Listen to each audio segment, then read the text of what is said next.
Good morning, sir. Good morning, classmate. I'm Mary Jane Aslor, and my topic for today is the evolution of the Georgia language. Introduction of English. English was introduced to Georgia in 19th century when Georgia was a part of Russian Empire. English likely came into limited use through diplomatic relations, trades, and the influence of British explorers and missionaries in the region. In the early 20th century, during the Soviet era, 1921 to 1991, English began to be introduced more formally as a part of Soviet Union foreign language education. English was taught mainly to those involved in diplomacy, science, and the international affair.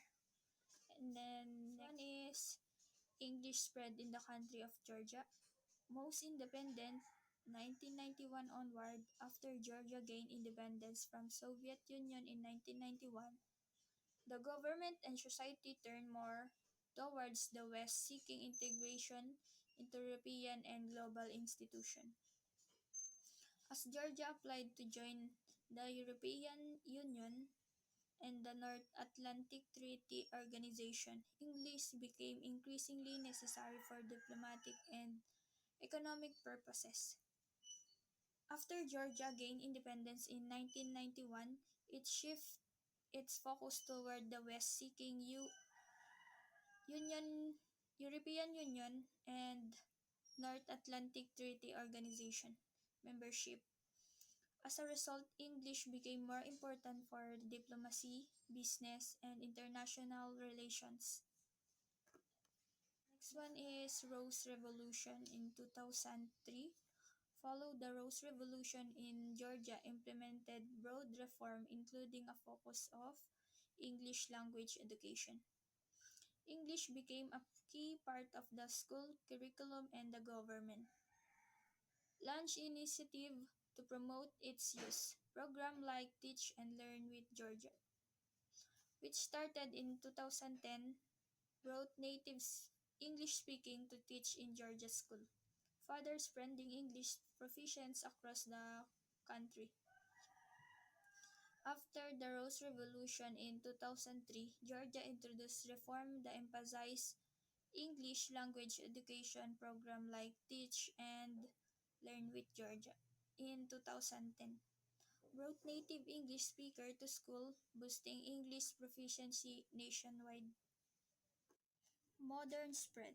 In the 2000 and 2010, English spread rapidly, especially in urban areas and among younger generation. It became a requirement for higher education, international business, tourism, and diplomacy. The influence of English language media, internet usage, and Georgia growing tourist industry also contribute to its widespread learning and use. In the 2000 and 2010, English spread quickly in urban areas and among younger people in the Georgia. It became essential for higher education, business, tourism, and diplomacy, aided by English media, internet use, and a growing tourist industry. Status of English in Georgia. ESL and EFL status. In Georgia, English is primarily learned as a foreign language, meaning it is studied in school and universities, but not commonly used in everyday communication outside of professional settings. Number of speakers, while exact number fluctuate, it is estimated that around 40 to 50% of the population has some degree of English proficiency, with higher rate in an urban area like Tbilisi and among younger generation. International Proficiency Ranking. According to the EF English Proficiency Index, Georgia generally ranked in the moderate proficiency category. As a recent report, Georgia ranked around 44 to 49 globally, depending on the year. This puts it ahead of many post-Soviet states but behind many Western Union countries. Implementation of English language education. Curriculum. English is introduced in the public school from the early grades, usually starting in first grade and continue through secondary education in English. Is a required subject with varying level of intensity and proficiency goal in depending on the school. Higher education. English is increasingly the language of instruction for certain university program, especially in fields like international relations, business, and science. Many Georgia University offer English though degree aiming to attract international students and raise the country global academic standing. Next is teacher training. There is ongoing investment in improving the qualification of English teacher program like Teach and Learn with Georgia. Bring native English speaker to Georgia school, complementing the local teaching workforce. Program for the improvement of English proficiency. First one is Teach and Learn with Georgia.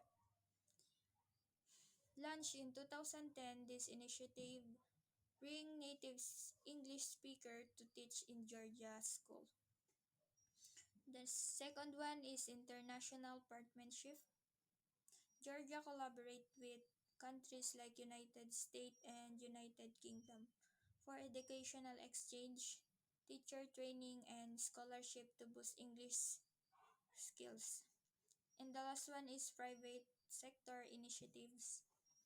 Private language school and tutoring center offer courses for young professional, student, and job seeker, while international exam like IELTS and TOEFL are widely promoted for study and work abroad.